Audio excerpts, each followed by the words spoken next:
This is Catherine, and for a long time, she was provided for by her partner.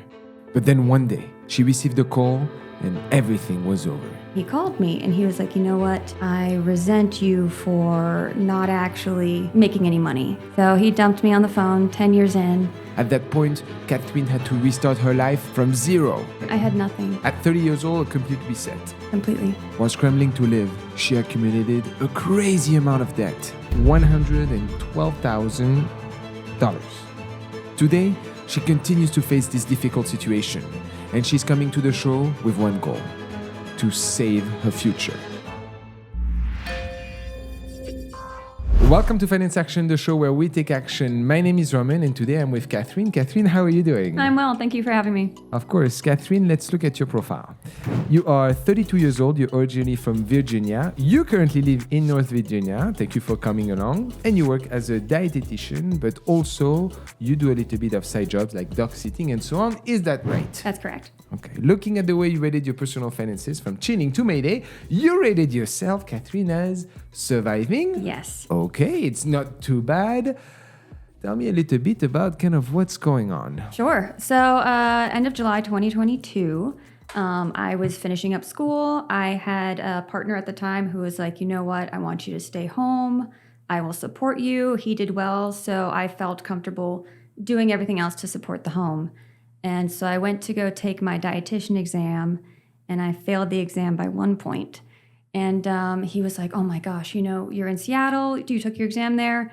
Enjoy yourself. Spend some money. Have some fun. And 3 days later, I came home, and he called me, and he was like, you know what? I resent you for not actually making any money. And I was like, oh, well, thank you for letting me know. I appreciate that. And he was like, I found out too late. So he dumped me on the phone 10 years in.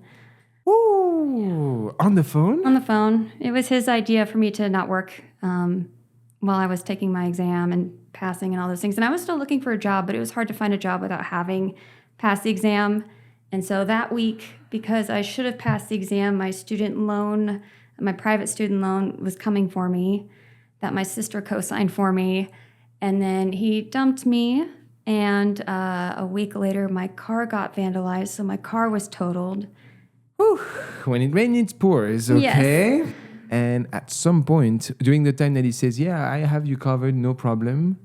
Correct. But you wanted to work. I said, so every month, at the end of the month, we'd check in. Okay. We'd be like, let's go over our finances, because, you know, I'd pay for stuff on the credit card, and he would just give me that money. And so at the end of every month, we'd check in, and I would say, hey, you say the word, I'll go get a bartending job tomorrow. And he'd always say, it's fine. You support the house. You support me. Because I would give him 3 meals, 3 snacks. He didn't have to grocery shop. He didn't have to buy clothes. I took care of everything. So I felt like I was contributing my part.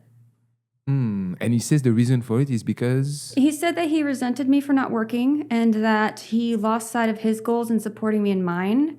And it was confusing to me because it was like, but I'm at the end. You know, I was at my final point, you know, when I passed my exam, I'm going to be a dietitian. Like, that's it. But it turns out he was cheating on me with my friend. And I tried to ask her about it, and she said that she was acting like she couldn't hear me. Oh. Do you know how long it... No, but a lot of my friends ghosted me at the time, so it was a really, really hard time mentally. So I thought that it was me. So all of my friends just left, apart from like a few really good close friends. You know, my support system now, I know that they're there for me. So I'm really, really grateful for that. But yes, so I lost a lot, and I found out that I was looking at like my finances. I realized that I was spending a lot of money on things because things can't leave you. And I was coping that way with buying more things. Granted, I did need a lot of stuff because I left him everything. Because I was so shocked that I thought literally that he had a brain tumor. Oh, like it went 180. 180. Because the week before when I failed my exam, he was like, oh, I want to fly out to see you, to support you, to be there for you. What? And he called my best friend saying like, hey, how can I support her better? And then, boom. You know, emotional in relationships, I could say I had, in a way, a similar story to you. I was in a pretty long-term relationship here with a French partner while in Las Vegas. And it's very interesting that you're saying that now. I'm just connecting right now, same dots. And so, I was working on the side, kind of working on my GMAT, which is a test you need to take where you compete internationally for a specific score to reach top MBA schools. And it was taking a lot of my time and so on. And it was my 7th time taking the test. A lot of incidents happened. I had a car incident, lost memory, whatever. At the end of the day, so a week before, we were speaking about rings. She was speaking about rings. The day I failed, she dropped and she's like, yep, sorry, I can't do that anymore. Oh, so literally the same thing. But you know what's to me, that's the most difficult thing, is how do you go from 100 to 0 in a day? That's what hurted me the most. No, that was truly the hard thing because he was my best friend for 5 years before we dated. So he was my everything. 15 years! For 15 years. Half my life at the time. I was 30. And then again, all of his friends were my close friends. And he cut everything. Everything. Again, and those friends, literally, they ghosted me. And he ghosted me. And I was like, okay, because what can you do? If you don't want me, I don't want you. I want someone who wants me. I deserve that. And so when he said that, I was like, okay. I had panic attacks. And that was... What the hell? I had the same. I had panic attacks. The only time I had it one too. Do you know what it's like to have to wake up the person next to you who dumped you? And I'm like, I can't feel my arms. I can't breathe. Can you help me? And so I tried to call my friends. Oh, because he was still staying at your place? Yeah, because he wanted to make sure I was safe. Oh, so he was staying with you while all of this was happening? He came back. Yeah, he came back to visit me to help support me through it. Yeah. Until I called a close friend, and I was like, hey, can you fly me out with you? I can't be here because I couldn't afford it. I had just gone through all my savings.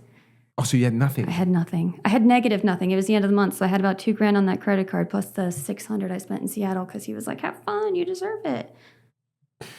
So how do you react now? You have no money? You just failed at your test? Yeah. Your half is gone. What do you do? All I did was make sure that I drank water. I wasn't really eating. And I just applied to jobs. And that was all I did. I would wake up, I would apply to jobs, and I would go back to sleep. And then I would sit through interviews, and then I would go back to sleep. And then after 2 weeks with my friend where I was like, okay, I can do this. Then I had my friends come out to visit me in Denver. And then that's when they helped me pack up my stuff. And again, I left everything because I was like, I need to make this look good. And it was like, I don't want any sort of, I associate memories with everything. So I was like, I don't want any memories of any of this because how could I have been so stupid not to see it? And so I left everything there, packed what I could into a car. And then as we were getting the car ready, turned on the car and someone had cut my catalytic converter out because I lived in downtown Denver. And it was a Honda. Oh, vandalism on the car. So the car, of course, is pumping Totaled. fumes. It was totaled. Oh. So my car that was worth $4,500 was, then I sold it for $12,000. Okay. Which was enough to help me rent a car and drive the gas back home. Wow, so really working on a very fine line. I had nothing. At 30 years old, completely reset. Completely. Okay, so that explains a little bit some of the finances now that are resulting from this. And it took place how long ago? 2 years ago? Almost 2 years exactly, yeah. So still suffering a little bit from that? Yeah. Recovering, though? Yeah, recovering. Well, mostly because it was so traumatic for me mentally and physically, I developed a stomach problem that they thought was a bowel obstruction. So they were running MRIs and CAT scans and ultrasounds. And so I'm still paying some of that. But overall, that was about $10,000. And then because I didn't have insurance, because I didn't have a job. Not even like basic insurance, basic state? Nothing? No, I had medically essential coverage, MEC, which was literally nothing, yeah. And so there was that, and then I borrowed some money from friends to buy a car. And then that just kept breaking. So that cost me $10,500 last year. And so I was just drowning. But I had really good friends that I could lean on who were there for me, who put me up, let me move in with them for cheap. I mean, now, have you passed your exam? So I scheduled the exam as soon as I could. Okay. Immediately after I failed the first one. So that was like 2.5 months later, because you're allowed to take it like 3 months later. Nice. And I passed it flying colors. So I failed the first one by 1 point because I had COVID the week before, brain fog. Oh. And then I passed it with 3 points. So that's my big thing, is that I went through all that and I freaking crushed it. Yeah. Nice. Okay. Excellent. Mm-hmm. All right. So yeah, with kind of this big trauma that happened in the middle of your, because you probably at the time were seeing your life kind of. I thought I was done. Like, I thought I was done. We bought a home. We had just gotten a puppy, and he took the puppy, moved her across the country, and then... Have you still had contact with him or nothing since? He literally has ghosted me. So none sign of life? No, he won't even let me see the dog. Wow. Yeah, because that was the thing, is it was like he had all the friends reach out to me to tell me how to get my stuff. And then that's when I was like, what did I do that all these friends ghosted me? He won't even talk to me because we were best friends for 15 years. So I thought that if something happened, it would be respectful. And you guys were checking every single month? I would check in with him every month. And every week I'd be like, do you feel supported? What can I do to be here for you, to make you feel loved? So that was really, really hard. So what do you think was the missing piece? Her.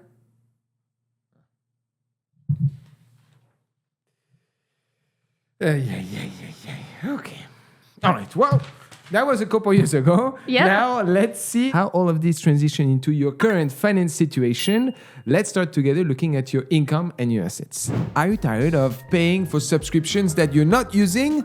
I know you're not the only one. This is why today's sponsor of this video is Rocket Money. Rocket Money is an all-inclusive app that not only helps you cancel unwanted subscription, and they have done that for millions of people. Some people have saved up to $740 a year. On top of that, they also help to negotiate on your behalf to lower your bills. Think about cable, although who still use that, but among other services like mobile phone and so on. Finally, they also help you to budget and save smartly using some of the functionality in the app. I've been using them myself as my own personal finance app, and I encourage you guys to check them out and start for free by checking the link in the description below. Thank you, Rocket Money, for being a partner on the channel. And now let's get back to our content. So you provided me with hundreds of pages, guys. There is quite a bit here, but we've compiled it all together for the audience and for the purpose of kind of going through all of this. Here, I see 3 major accounts when it comes to your assets. Number 1, you have a checking account with a balance of $447. Correct. Number 2, you have an investment account through Moomoo with $775. Yes. With questionable investment platforms, we'll say. Next one, we also see a high yield saving account. Correct. With a balance of $6,629, nicely invested at an APR, so an interest rate of 5.3% or so, which is very nice. Thank you. Actually, guys, if you're interested in higher saving accounts, I have one in the resources below. You can check it out as well. It's a pretty strong company that I rely myself and I'm invested into. So that is your physical cash. So right now, in terms of physical cash, you are at around 7,851. Correct. Okay, but you also have a car. Yes. What do you drive? A 2010 Honda CR-V. Ooh, very nice. Okay, Honda CR-V. How many miles? 169. I really love those cars, even if they are old. At least it's not, those German BMWs or Mercedes. I would have a little bit of a heart attack if I thought that this was those. Again, maybe you guys know my thoughts around those types of cars. I always love Japanese cars like Mitsubishi, Honda, Toyota. Acura. Well, that's Honda, but... Suzuki. Oof, yes. I love those brands. How much did you buy it for? 7,000. How long ago? 3 months. 3 months? Okay, you got a good deal on it. The car is worth $7,150. Let's go! So we've definitely made money on the car. It's the first time on this show, actually, that someone had made a good deal. I'll take a victory. Where did you buy it from? Craigslist. A mechanic. Ah, okay. When you bought it, did you make sure that you had it checked and everything? No, I straight YOLO'd that. What has been your experience with YOLOing on cars? Because Not great.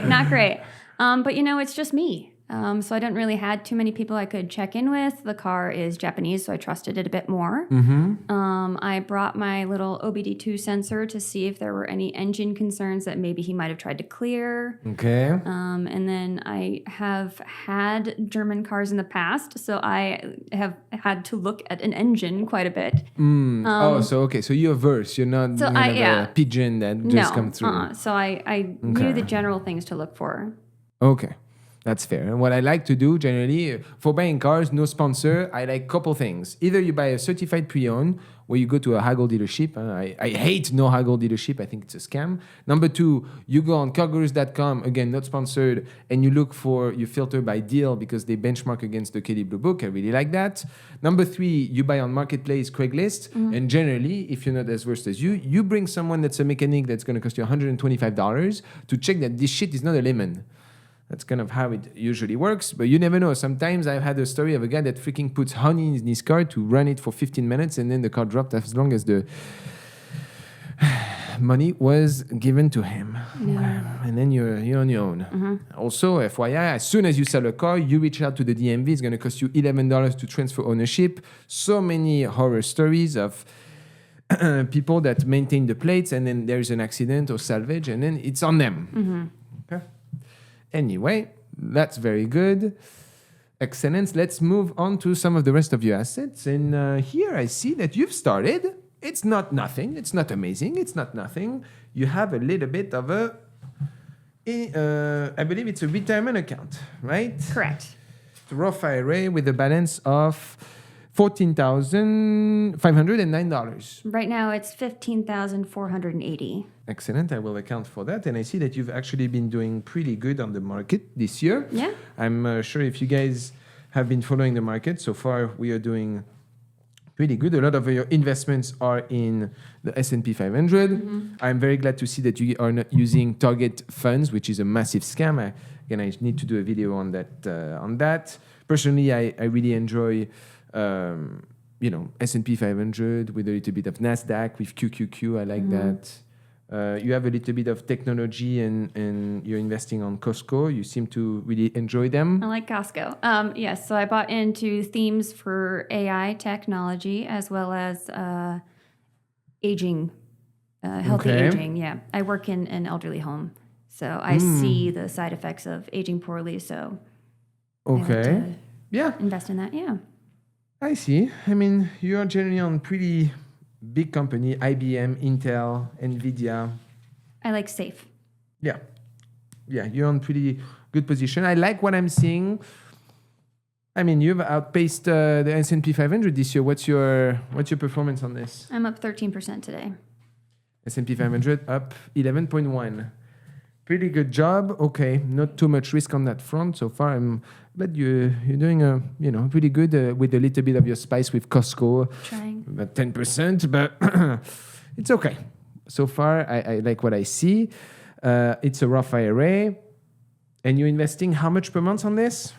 So that one, I had nothing. Like I said, I started with nothing, like negative. So I maxed it out for the last 2 years, and then I just took all the money that I could and maxed it out. That way, that was one less thing to think of this year. Perfect. So you maxed your Roth IRA at $7,000. Correct. Excellent. That's what we want to do. No matter who you are, contractor, W-2, self-employed, investor, you always want to benefit from that as long as you don't pass a certain income threshold. Look online for what is called as a backdoor Roth IRA. So anyone, trust me, can contribute legally to a Roth IRA. There is no real income. You just have to make your research, okay? All right. Let's sum all of that up, as I think you no longer have any assets right now, right? Correct. Together at 32 years old, that brings your current assets at 30,481. Now, let's transition briefly, as I may have forgotten. You look at your income right now as a dietitian in the state of Virginia. How much does that provide you? So I make $87,500 in my 9 to 5, which is way more than I expected. So I'm pretty pleased with that. How are you doing that in a matter of a couple of years? It's generally the average is around 70,000. How have you been outperforming on that front? Especially as a new dietitian. That's right. So I started a nonprofit. I was making 65. It felt good to help, but I realized that I couldn't make ends meet. So I was like, I need to make more money. Okay. So working in elderly care nursing homes, there's a high turnover rate. People can't really take the mental load. So that's where they were willing to offer me 81. So I took that. And then at my current job, it's a little depressing, but they also have a pediatric unit. And I have experience with pediatrics and geriatrics. So it's mostly tube feeding, and I get paid a bit more for that. Yeah. So you're taking you're not taking the fun fitness diet. You're taking the tough sides of the equation. Correct. Job hopping a little bit. Mm-hmm. Okay. I'll stay for a bit, I swear. I like the concept of job hopping myself as well. You just have to play the game nice. Because here on your history, it's about every 7 months or so. Correct. Yeah, as you mentioned, I would put the pedal on the brake a little bit because you want to show stabilization to a future employee that sees you job humping every 7 months. That's a little bit scary. Although, if you think about a promotion, guys, you always are in a better spot job hopping than stay in the company. That's just the way it is. Correct. My job only offers a 1.5% raise. Yes, when inflation is at 6%. Exactly. Low. But I do think that I'm pretty much maxed out at my capability of earning as of right now. So, what have you been doing on the side then to complement that up? So, because our friend Catherine is a hard worker. What have you been doing? So my thought process is that I can't complain about money if I'm not doing everything I can. So I was like, okay, I need to go make more money. So I started dog sitting on the side, and that ended up being really good. I was making about $1,200 a month extra. Ooh. Yeah. And then I realized that I was not enjoying sacrificing every weekend for that. It was starting to get stressful, and then I felt like I couldn't go hang out with friends. I couldn't go do anything. So now I'm currently still dog sitting for people that I've watched for before. So that brings me probably about $500 to $800 a month now. Very nice. And then I picked up a second job for a new startup. So I'll be doing nutrition counseling for individuals with intellectual and developmental disabilities. Excellent. How many hours a week do you work? Honestly, I don't know. I haven't really started yet. We're still doing the training. They just paid me for the training. So that one's going to be $40 an hour. And then that is probably anywhere between 10 to 20 hours a week. It's just the fact that it's so new. We're still getting referrals. It's just a fresh company. So you're kicking on it, huh? You're not letting yourself go? No. Probably at least 60 hours a week right now. At least. And that brings your total income estimated this year at? $97,500. Okay. Gross. Gross, if we look at this net. Yeah, that's about 6,167 per month. Is that fair? Yes. Looking at that, how that compares in United States for your age bracket between 25 and 34 years old, the median, 50% make more, 50% make less, is at 50,700. So you're doing much more than that. But you're living in surroundings of Washington, D.C., which we know is quite expensive. As we transition to our next segment, your expenses and your debt. All right, let's start first with a regular expense. I like that. I like what I see. How much do you pay for rent? $600 flat. Very nice. How do you pull that off? Well, my roommates are great for the fact that I was gone most of the month, like dog sitting. So they're like, don't worry about utilities, all that stuff. Wow. Like I even have friends joking, like, why are you paying rent? But because you're dog sitting that much, I you dog sit literally that much. Yeah, it's literally often like 20 days of the month. Like if I get offered a job, I take it. Yeah. How much were you charging per night for that? 92. No way. Yeah, I told you it's lucrative. It's just the fact that Rover takes 20%. So that's why I've been using people that I've dog sat for before. And then I'm like, hey. And you're charging them the 92? Yeah. But you pay, of course, cash this time. Yeah. So now I charge them. I'm like, hey, if you want to go outside Rover, I'll charge you 10% less. I'll make 10% more. And then we're both happy. Yeah. 92. What? But you have to sleep at their place. I love sleeping at their place because I did it actually to help me with gas because I spend about $250, $270 a month in gas. Ooh. My commute's about an hour. Oh, Okay. And DC traffic is notoriously bad. So what I would do is I would choose the really expensive, high-income areas near my job, which is basically anywhere near my job. And so I get to stay in these wonderful houses with these really sweet dogs, and I get paid to do it, and then my Living in commute's a 20 mansion. minutes. Yeah, literally. That's a good trick. Thank Okay. you. It's worked out well for me. All right, excellent. So 600. That brings your housing expenses to 10% of your income. Yes. We like it to be below 28. Jackpot on that. I mean, 600. It's it's a gold mine for now. But in your application, you're potentially interested in buying a house at some point. the goal. Okay, we'll be thinking about this. In our recommendation section, as we transition to your transportation expense, you're paying 0 for your car, Yes. but you didn't buy this car cash. No. How did you pull this off? I finagled it. So my car that I had before just kept hemorrhaging money. I just needed to pay $2,000 one month to fix it, $1,500 the next, $1,000 the next, and I did all that I could. I would buy the parts, and then the company would put it in for me for a little bit cheaper, but it was far too much because it was just month after month after month, and then the car needed premium gas. Yeah, sometimes you just need to dump that shit as fast as And possible. that's what I did. And so I used my 3% interest balance transfer cards to get rid of that 6.8% interest car. Okay. And so that's how I closed out the $12,000 I had left on the car, and then bought the $7,000 worth of the new car. On a credit card? Yes.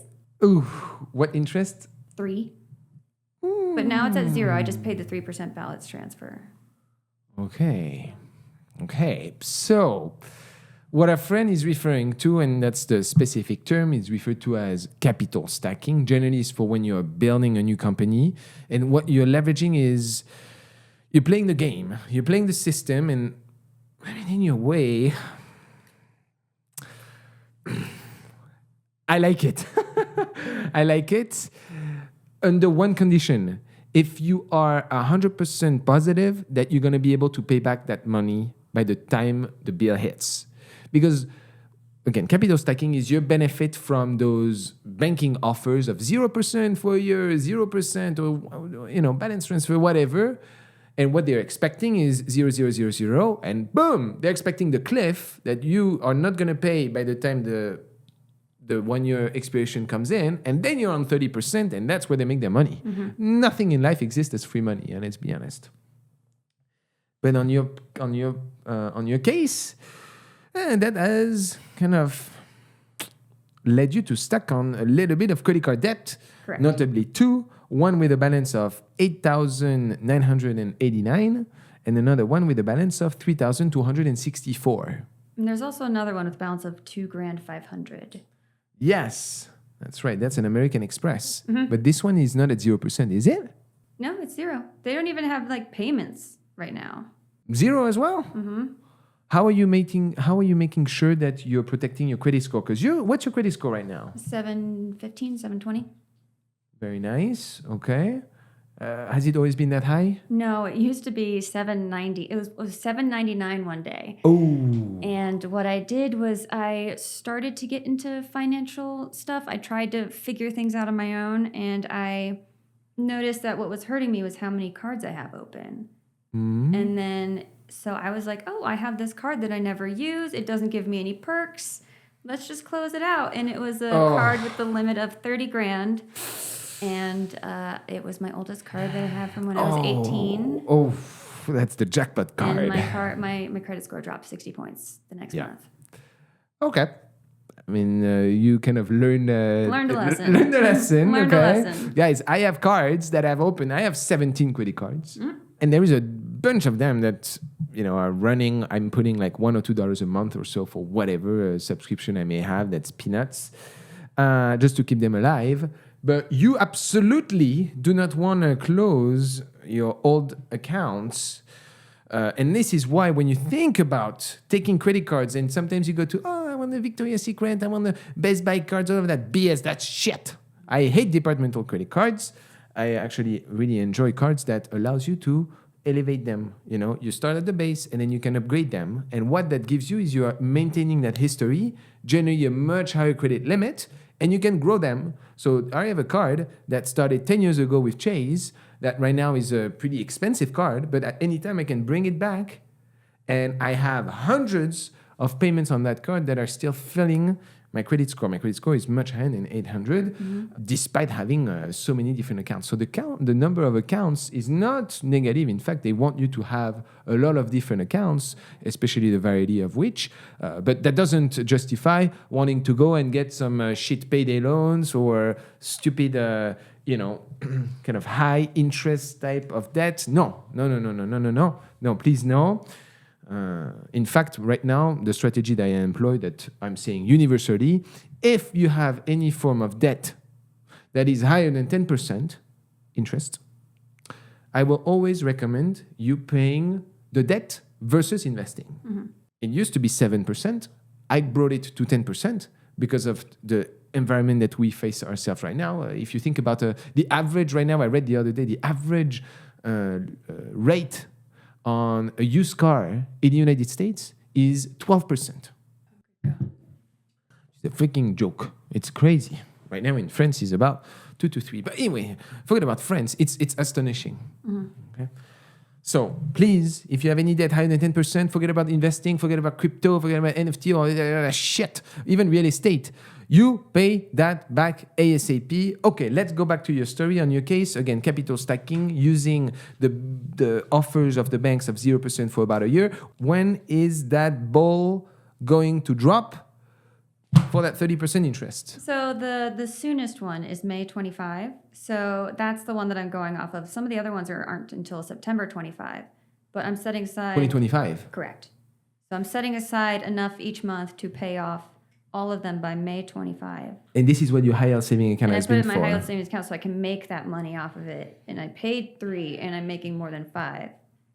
It just made sense in my mind. Very nice. Okay, so instead of paying that credit card, what you're doing is you're investing that money into a safe position that no matter what is going to give you that 5%. Mm-hmm. You're covering on minimum payments on your credit cards right now to maintain your credit score. Correct.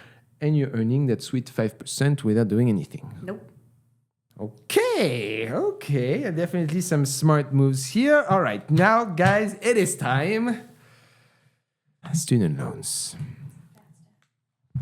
19 different loans. Correct. And I've paid off more than 3. Actually, there is one that's 1,400 to 21,000. Total, ladies and gentlemen, $112,000. The average interest rate is between 4%, 5%? Correct. They range from 2.8 to 6.8.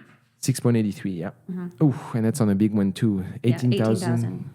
Oh, you know your math really well, huh? I'm losing $317 a month on that. I have to be aware. On this one or all of them? On all of them. It's not a bad rate, huh? 317. How much are you paying per month on those right now? So right now... Yeah, but it's $100,000 loan. There was one that was $2,000, and it was at an interest of the 6.8 again. And I am unsure if I should keep paying that or if I should invest it, because I heard the same thing where it's if it's more than 7, that's when you should pay it down. If it's less than 7, invest. But it's very close to 7, and I just want to make sure I use my money wisely. I would not pay it. What? I would not pay it for now. Okay, just hold off? Hold off. Let me tell you why. Okay. I want to be 150% sure that you're going to be ready for tax, because you're going to have, right now, you don't have money really saved up for tax that are coming through the side jobs that you've been doing. I do. That's accounted for. In the what? High yield. Yeah, but in a high yield, you also are saving that money for the credit cards that are going to drop. I want to make sure that we guarantee that you're not going to get hit by that hill. I have a spreadsheet. So all of my money that I make from dog sitting, I put straight into my high yield. Yep. All of the money that I'm making with this side job, I put into investments. Mm-hmm. And then I do my budget based off my 9 to 5. And so I'm just not sure if that's the best way to go about it, but that's what I've been doing. Yeah. So let's think about this in more detailed in the recommendations section. Transitioning briefly here actually through some of your expenses. I mean, if I look at your statements here, you're using a credit card to buy for most of your purchases. You're leveraging some cashback opportunities. I do like that. Okay. So your expenses are, I would say, okay for someone that makes $6,000 per month. So you're definitely allowing yourself a little bit of side purchase. Here I see some things at the farmer's market or a little bit of going out and so on, but nothing too crazy. In fact, if we kind of look at your budget, it's about $375 on food. And going out, about $150 on going out experience, a little bit of entertainment as well. I do get free food at my job. This is very nice. So if I get there early, I can get free breakfast. If I stay, I get lunch, dinner, whatever I need. I'm part of the dietary team, and that's included. You do your groceries at Whole Food? No, just that one time I get some random things there sometimes because I try, as a dietitian, people ask me about these fancy new bougie foods. So I try them. What do you think about all those dietary, all that BS and ads It's BS. It's BS? Yeah. I mean, it breaks my heart how many times I hear people who meet me for the first time and find out what I do, and then they're appalled that I eat like a piece of pizza. Or then they're like, oh my gosh, don't look at me eating this junk food. And I'm like, do you enjoy it? And they're like, yeah. And I'm like, enjoy it. Life is hopefully going to be long, and with any luck, we'll have these wonderful opportunities to come together in a social setting and share food, share a meal. Maybe you just want Cheetos that day. Who knows? And so I work primarily to help people form better bonds with food in their bodies and to respect all that their body does for them. And so that way they can give themselves permission to have these foods while also making more nutritious choices overall. So how do they do that? Small tweaks, little things here and there.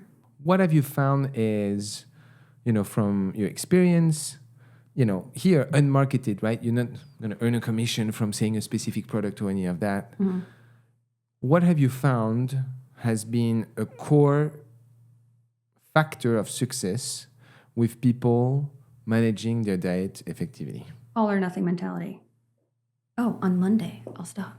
On Monday, I'm going to eat healthy. On Monday, I'm going to do that. And so on Sunday, they binge. They're like, I got to eat all this because I'm not going to be able to eat it after Monday. And then they completely change all their habits overnight, where it's like, imagine trying to... And it doesn't work? No. Imagine trying to change your sleep overnight. Change how much water you drink overnight. Eat so much better. And people are just so hard on themselves. And so they come to meet me, and I'm like, have a vegetable with your dinner on Tuesdays. Maybe cook a meal together on Thursdays. Try a new recipe together. Maybe also have a vegetable. Maybe try and have more color in your diet. And so often people struggle with the fact that I don't give them more dramatic changes. They're like, nah, you don't know what you're talking about. Like this nutritionist on this channel said that like you have to eat keto and low carb. And I'm like, well, that doesn't sound fun. And so I try to help people form better bonds with their bodies because so many people care so much about what they look like, and it's about what your body can do for you. What our friend has just described is in a way a similar methodology that I use when it comes to finances. Mm-hmm. There are peers in the environment that recommend for you to go 100% ramen noodles, or that go beans and rice, or all of that are BS. That's 100 to 0. Well, that shit doesn't work. No. Maybe it works for some, and yes, it's going to work for the short term, but the behavior is acquired in a repetition of small efforts. Yes. And actually looking into finances is what helped me be a better dietitian. So now I call it a body budget. I completely agree with you. And in the same way, sorry to link it back to the finance aspect, even if a person is struggling to the depth of finances, I will, except for rarely case, give a 0 on ones because I don't want to create that hostile environment. I want to allow them, even if it's very minimal, linked to them. Same for you as your food budget. But there needs to be a form of reward. There needs to be a form of balance. So as you think about your diet, your finances, apply those rhythm and those small efforts. I'm actually very glad that you brought into case. Yes. Okay. So when it comes to your food, for the most part, yeah, your spending is actually pretty good. You're very smart. You're very smart at how you handle your... I mean, I see a little bit of, a little bit of gelato, a little bit of, Paris baguette, Domino's. But that doesn't mean on the side that you're not making efforts, wait, Grubhub? That's my mom. Oh, you even put a comment. I wanted to let you know that I'm not a Grubhub person. I don't have DoorDash. I don't do Grubhub. I can't bring myself to pay the fees. But my mom came to visit and she was like, can you order this for me and I will pay you? And so I ordered it for her and then she paid me. Yes. I love that she you paid me put right that back. I was like, comments. no, don't associate me with Grubhub. And I don't see any coffee or any of that BS neither. So No. when it comes to your shit expenses, you know what? I'm going to say 0. Because yes, you're spending a little bit on the side, but to me, it is almost like a perfect balance. As we think about the rest of your expenses here, for the most part, you don't have a dependent. Nope. You don't have children. Are you hoping to at some point get a family? I'm hoping at some point to get a dog, but I work too much and I feel like that's not really fair. Okay. I don't have my finances in check. The world feels like it's going crazy. Sacrificing my body seems pretty scary. So it just doesn't seem like it's going to be in the cards for me anymore.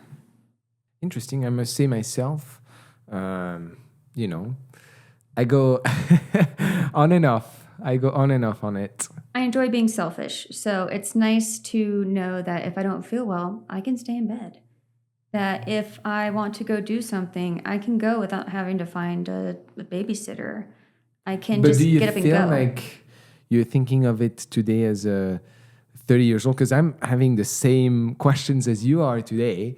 And, when you are... Because, something that hit me, and we're doing a little bit of sidetrack, but I don't mind it.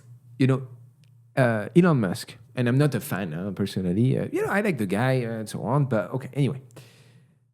He has the most money than anyone can have, right? And he has tremendous success. He can have whatever he wants. But at its root, he said, now he wants to, popularize, he's saying that everybody should have 10 children. Well, that's not the mindset, but he said that the best choice that he's gotten has been through having children. I'm not very close with my family, so I could imagine that trend could continue. And then also my thought process is it has to be a whole yes situation. There can't be a no. And if there's any sort of mindset where it's like, I'm not sure, then I'm not going to be willing to make the sacrifices to be a parent. And I have sacrificed most of my life for others. And I feel like I just want to be selfish right now. And I still kind of feel like I'm drowning with my finances the way they are, going from, living in a home, having a dog, having that long-term partner and being like, I did it. Set. To be like, okay, hopefully in 5 years, I can maybe have a down payment for a condo. You're bringing some very valid points. I am following you. Okay, let's see now how... and I'm not seeing any other, form of debt right now. That's kind of everything. Do you regret this or no? I don't regret it because I know that, like you said, I do well for myself as far as my age group. It's just overwhelming and it's a weight. And it is constantly on my mind. Okay, great. So as we kind of wrap up your income, assets, and expenses, now together, if we look at your net worth. Okay?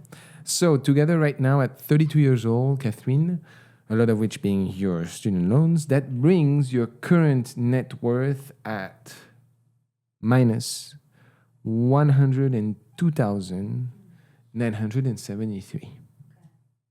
Okay. And when looking at your application, one of the big things that you mentioned here as your short-term goal is paying your high-interest loans, which are going to kick in soon, as fast as humanly possible. Mm-hmm. And you also want to, at some point, be a homeowner. Correct. Let's look at this together as we transition into our next segment, which is the money case. All right, guys, and now let's go back to our money case segment. And here I want to do something that's just a little bit more educational than directly related to your case, because I think it will all make sense and you will know why. So one of the primary objectives that you have when we think about your long-term goal is you want to be a house owner. Yes. Right now, It seems really kind of the trajectory for you. What made you want to do that? Is it kind of the American dream of owning a house? Is this that sense of safety? What brings you to have this at your primary goal? I don't want to be 65, 70 and paying rent when I could just be paying property taxes. Okay. So this is going to bring us into an interesting segment, which looks at today, is investing in real estate worth it, in my eyes, in the United States? And let me tell you how I think about it. So I've had the chance personally to experience myself through countless experience of real estate, from owning Airbnbs to, lending money for flippers, to doing flips, to I did never own a primary residence, I must say. But I've had countless of friends that have had this experience. And this is how I'm going to show you how I think about it and how I recommend potentially you at home to think about this as well. So me, as a primary residence, I like to follow the rule that is originally referred to as the 5% rule. Now, that 5% rule was introduced years ago, and I think really illustrates kind of the macroeconomic environment, not just simply looking at one loan and this is the rate that I'm getting. This is blank or white. I don't like this. Let's look more realistic at the cost of ownership. Now, that 5% rule was a couple years ago. Now, given the current rates of today's market, I've adjusted it to match with the mortgage rates that you would be getting if you were to get into a house today. That brings our rule to about 9%.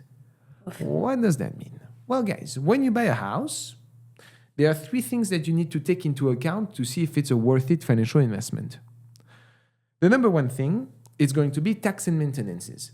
So when you buy a house, you have to pay tax no matter where you live. Even if you live in Nevada and Alaska, you need to pay taxes. And some areas of the United States, including, and I searched, the ones that you are in, have a pretty high tax rate when it comes to real estate. Second thing is maintenance.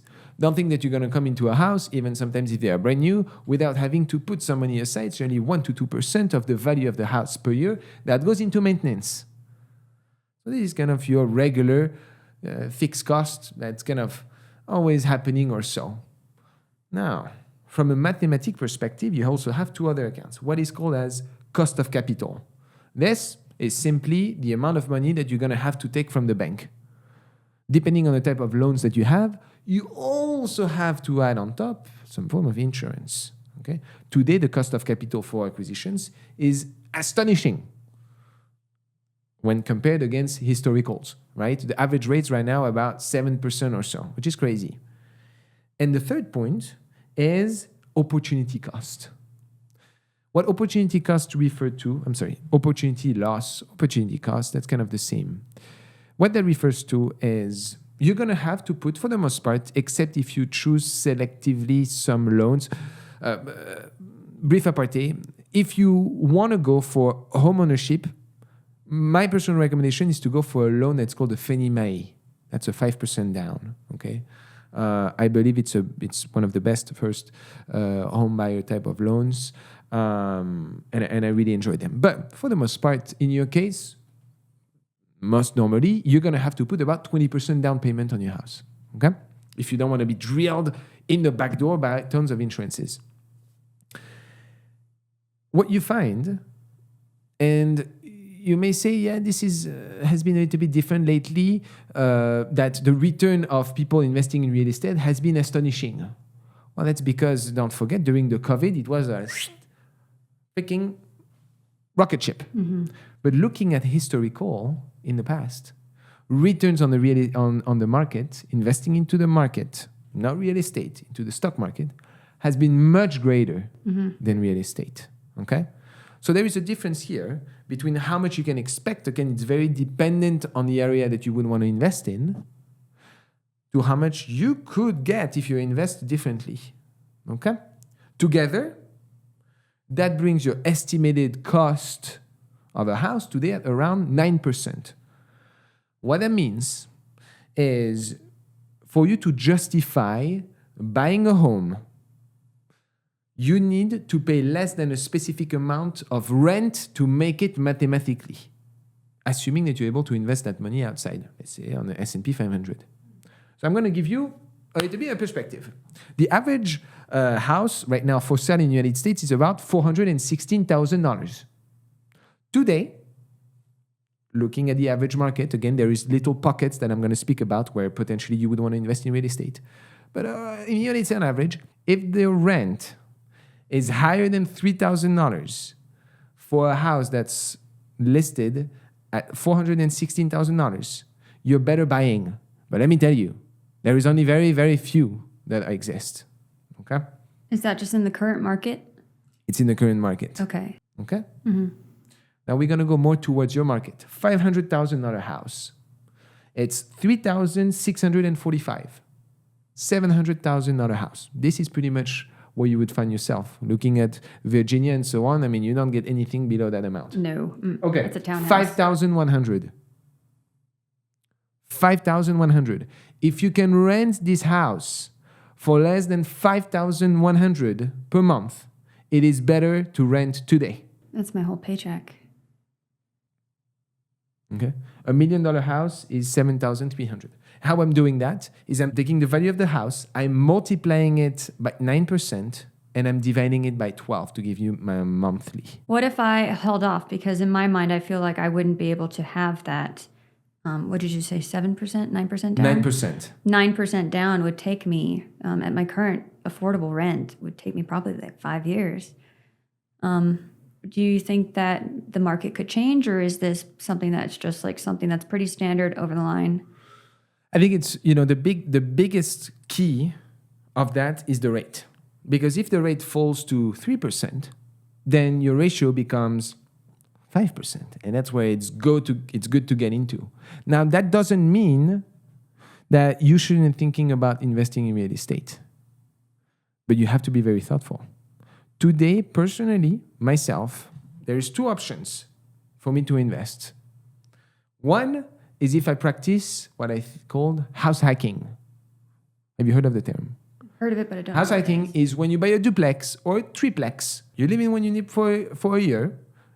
In the meantime, you rent the other. Hopefully, you're balancing out. Right now, you're probably going to be negative because of the loan. But after a year, you dip. Now you're renting those both units and you replicate the process. Now you're going to tell me, well, finding a duplex is not always the easiest thing, especially nice ones. You don't want to live in a dump. We don't really have them. So that brings me to number two. Personally, right now, if I was to invest today in real estate and I want something physical that's mine, not me lending money and so on, I would look into, landlord-friendly states. And that is going to be the Tennessee of the world. That's the Wisconsins. That's the Idaho. That's the Ohio. Okay? Or maybe around Chicago and so on. Those are pockets where I apply what is called the 1% rule. And that is as simple as this. I need to be able to rent that asset for at least 1% of its value per month. So if a house is worth $100,000, for me to justify buying it right away, I don't need to look at 50,000 scientific calculations. I need to rent it for $1,000. And those opportunities do exist. So today, actually just even before our discussions, I looked into a deal. That's a house that is $86,000. Yeah, I mean, it's B minus, C plus neighborhoods, okay? And it's renting for $1,100. Okay? My cap, which is a term used in real estate, capitalization rate, this is my return, generally right now is about, I like to look at deals higher than 11%, which is crazy, by the way. That's assuming a 7% interest loan on a 20% down payment. Okay, sorry, I'm being a little bit complex here. Capitalization rate is the primary term that everybody looks when they look at real estate investments. How much are you expecting to make off in net from these investments, assuming that you're taking a loan? Okay, right now my return is about 11%, and that's kind of really good. The market is giving you 13% year to date. Mm-hmm. So you could say, on the other hand, though, that why do people get into real estate? is because generally, personally, myself, I don't have a primary home.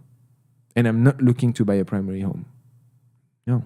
It's an artificial dream, personally, that's my opinion, that forces people to put money into an asset that they know they're not going to pull money from. It's a saving account. It's a forced mechanism for a saving account.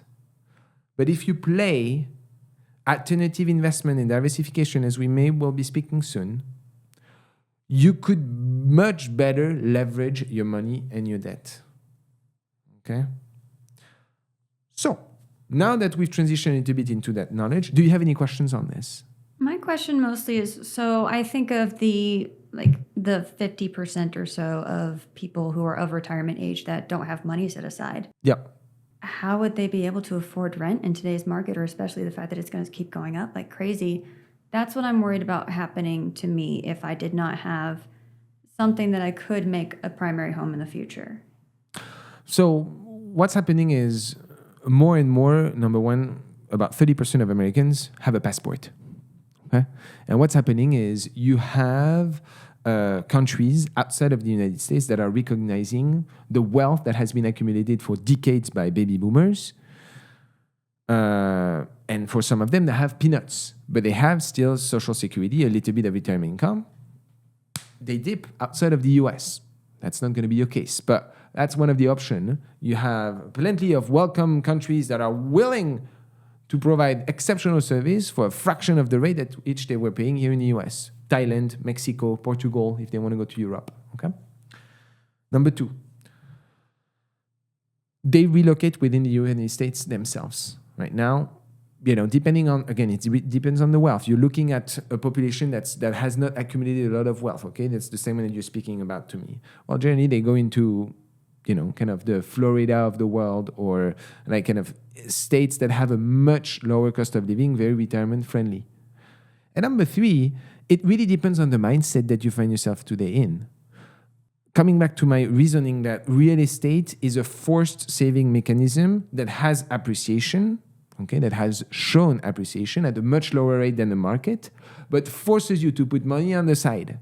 From a mathematical calculation in today's rate, and depending a little bit in the future as rates go down, yes, the market may open up and maybe a little bit more friendly, but today, except if you invest cash into, as I said, the Tennessee, the Wisconsin of the world, there is no freaking way I'm going to invest money in Las Vegas, for example.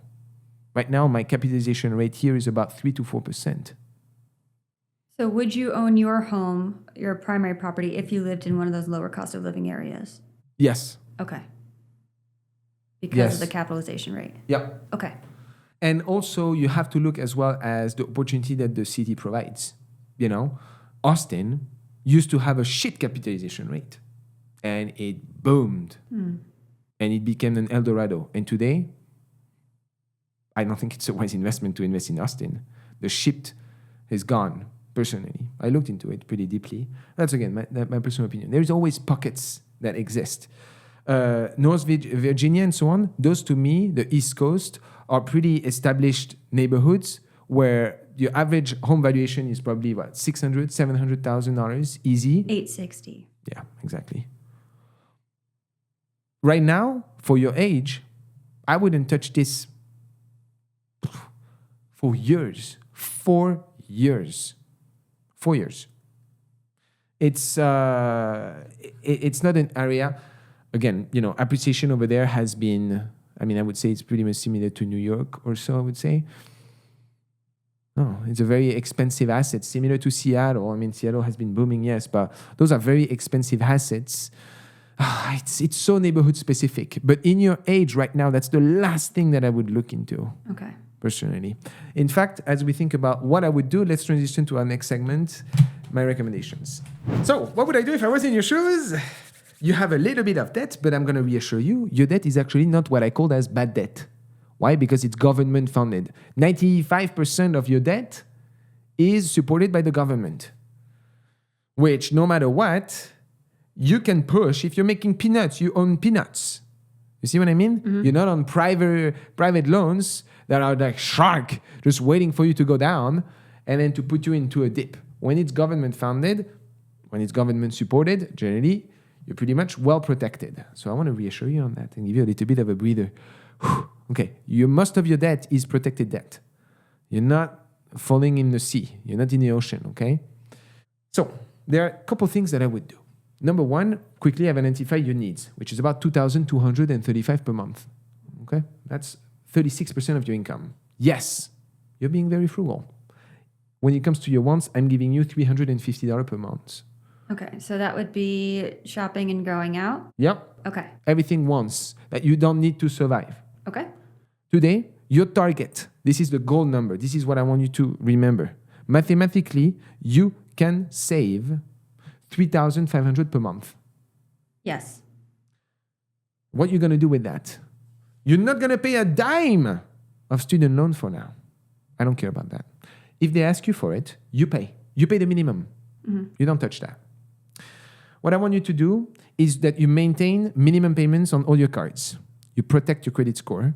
You don't increase, of course, the debt that there is on that. I see utilization less than 90%. You're not at 100. Okay, it's not optimal, but you're protecting your credit score right now. You're playing a good game. You're going to move those $3,500 each month into the higher saving account. But what I'm telling you is the money that you have right now in your saving account is gone. You're not using this money. This is your emergency fund. Yeah, that's not mine. Okay? Mm-hmm. And it's going to be used for tax. So what that means is in 4 months, I need you to pay your cards. I know you want to play the game of 0%. Mm-hmm. But I think that while the math is on your side, the mental is not favorable. That's a good point. It weighs heavily on me. It weighs. And you're not going to make much more, let's be honest. You're probably going to make what? After paying tax, after paying so... It's as simple as this. Is your mental of not having this debt paid worth more than $400 for you? Because that's how much you would be making of putting that money temporarily into a higher saving account and then transferring and then paying the capital gain tax on this. 4 months, you get that debt out of the way. No more credit cards. No more playing the game of 0%. This is gone. Now, I would do this. How much affiliation do you have currently with the state of Virginia where you reside? Like 75%. Mostly it's because whenever I've left, it's not worked out well for me. So I'm kind of scared to leave my support system. Okay. So this is how I would do it. You're going to crank like crazy right now to get yourself out of that credit card. By the time you're in 4 months, you're going to have about $6,000 or so in emergency fund. Your car is paid. You're going to be working with the state to push those payments right now on student loans. I don't want to see them. I don't care for them right now. And you're going to go as fast as you can to $10,000 on top of what you have. So it's going to take you an additional 3.5 months. Okay? And I would take a shot. I would take a shot at relocating in a city that is going to allow you money to go much farther. Okay? I would target states because I lived in New York. I lived in New York State. I lived in Washington State. Okay? Those are states that are very expensive. And no matter how much I was making, I felt like I was being drained. My life in Las Vegas, when I was making $70,000, that was a couple years ago, was much better than when I was making $230,000 in Seattle. Okay? Mm-hmm. To me, one of the best way to increase your wealth is to put yourself under the right conditions that allows you to benefit from it. And in your case, you're putting yourself into a very expensive location where at 32 years old, with much respect, you're living in a bedroom, mm-hmm. but you're putting on the side almost $100,000. And what I'm saying is don't have lifestyle inflation. That's not what I'm saying. I'm saying, can we press reset? Crank as much as you can right now. Relocate to an area that's going to elevate your quality of life. And what I would do at that time is heavily invest into the market. I wouldn't touch real estate, at least for you, for the next 3 to 5 years. Okay? Mm-hmm. The outcome of which is going to be as follow. Hopefully you find a job that allows you, even if it's low, you're going to bite the bullet. Yes. It's going to allow you to have comfortable living. It's going to decrease the amount of payment that you're going to have to own to your student loans. Because right now, at your age, I wouldn't prioritize paying student loans. Yeah, it's going to be controversial. But I think your money, in a way that you've showcased to me, if you were completely dumb with your money, you had no idea what's going on, I would say, yes, we probably need you to pay student loans but I think that you have that, what it takes, and it's not everyone that has it, to make sure that you can manage the ship where your money can be much spent up. Mm-hmm. Because you need money to build money. If you want to build a business, if you want to build something. And I don't want you to be student loan poor at the best of your life when you could be investing in something that's going to grow. And at some point, then you get that student loans. I personally have student loans. Really? Yep. And I'm not paying them. I'm paying what they are due per month. That's it. Right? Because I truthfully believe that today is a time for me to make a shot. It's time for me to try, to give a shot at something. And yes, the idea of being debt-free and so on, yes, that is if you don't have the backbone where shit hits the fan, you're able to pull this. Today, I know that if I want, I can pull that student loan out of my way, okay? But what I'm saying is I don't want you to burn yourself in the best years of your life when you have health to try and do something in the best location, with a car, with a plan on your retirement because you've already maxed out your refinery. It's going to work out. That's how I feel it. If this was a private loan, I would say, fuck it, you have to pay it back. I already did that one. But because it's government, you can play the game. And the government gives you that game. Now, all the taxpayers are Romain, what are you saying? Well, I don't care. Everybody, I understand that, guys, I'm not here to be on the side of the government. I'm here to play the game legally, to best benefit the person because everybody has a game to play. Okay?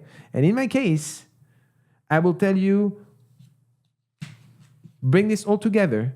In 6 or 7 months, you strategically think about a move that allows you to elevate your quality of life without having to put as much effort as 70 hours per week.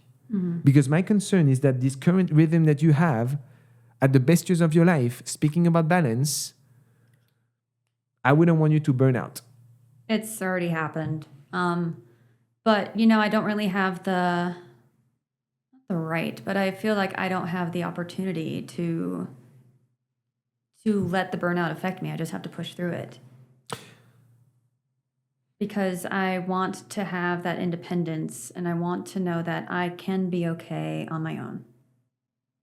Because right now it feels like without a partner, I'll never be able to be financially secure, and that's my fear.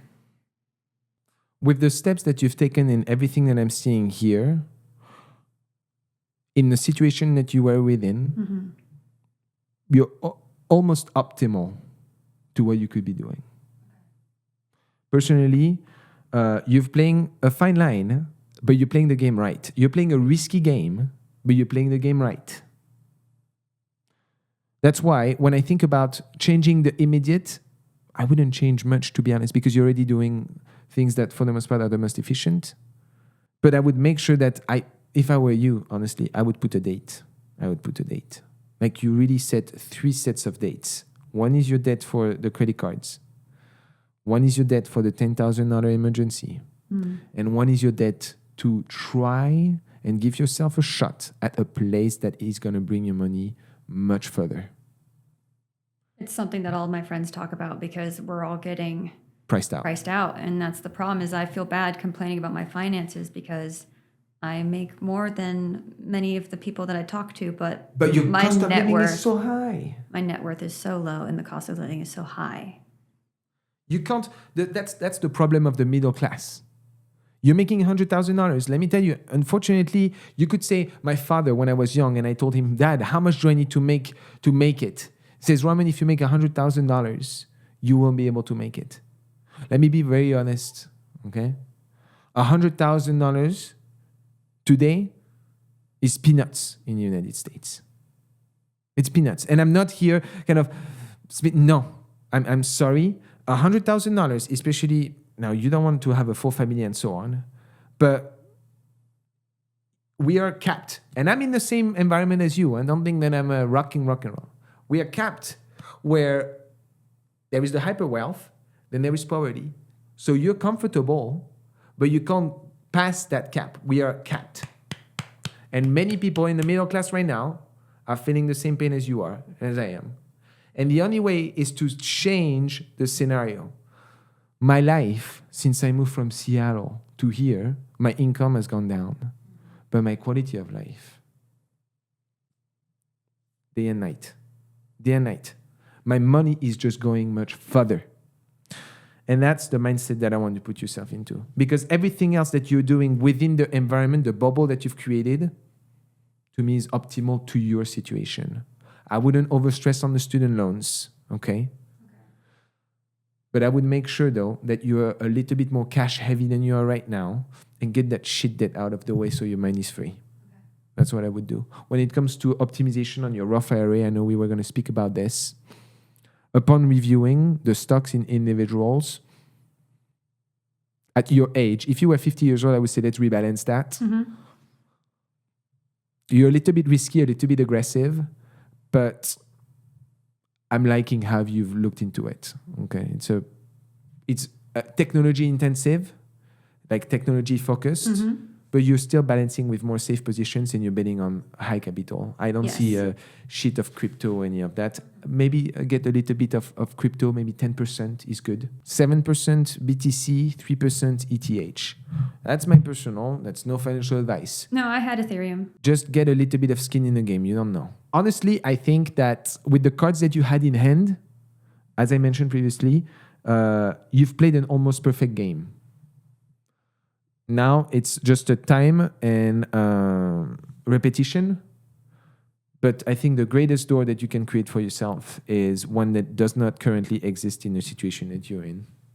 That's my assessment. Thank you. That's way better than I thought. And that's why I wanted to speak to you, is I wanted to see the light at the end of the tunnel. Because I just see, like, in my mind, I'm only able to make this work because my rent's so low. Like, if I was paying a normal rent, I would still be way down. But you're saving more than 50% of your income. And I'm trying to have that compassion for myself. You know, I went from negative $3,000, well, negative 7 and change because my car, and having that retirement fund, having that, yes, that savings is for a credit card, but being able to set that aside and having the investments. So I'm focusing on having compassion for myself and recognizing that it's just time. It's just time. I don't want time. I'm ready. It's been 2 years. I want to be fierce and financially savvy and just done. And I want to be like secure. And it's hard to know that I just need to have some patience. Yep. So as we wrap up our discussion together, I would like to give you a gift. Yes, guys, this is the official, you could say merch, but it's really something that I'm very proud of. It is Frenchy. It's a bracelet with a French coin in it that really identifies our discussion that we had together. Hopefully, will remind you of what we've spoken and kind of give you a goal for you to look for as you think about your finances. This is available below. It supports the channel. It's 100% made in France. I'm very proud of this, and I'm very proud as well. Thank you. It's going to be my reminder. When I look at my wrist, I'll be like, okay, set aside that $3,500 a month. Let's go! I can do this. All right, guys. It was a pleasure having you, Catherine, on the show. Thank you so much for coming and taking the flight from the East Coast. A privilege to have you here. As you will see, we are going to have future interactions with Catherine, leveraging her skills and expertise as a dietitian. So I invite you to follow along for some of the next videos. Until then, guys, I see you next time. À bientôt. Hey, Roman. Thanks for checking in. I hope you're doing well. I have paid off the 2 credit cards that were at $2,500 and $3,200, and I'm still scrolling away the $3,500 a month that you talked about. I have my student loans on forbearance, so they're not accruing interest, so not paying in those has felt a little bit easier. I am looking into other options of where to live that's going to be a bit cheaper while having that independence, and fingers crossed I get a remote job soon that's fully remote so I can have about 2 hours back into my schedule each day. I think that could really help me from burning out, but I've been following your advice to a T, and I can't thank you enough.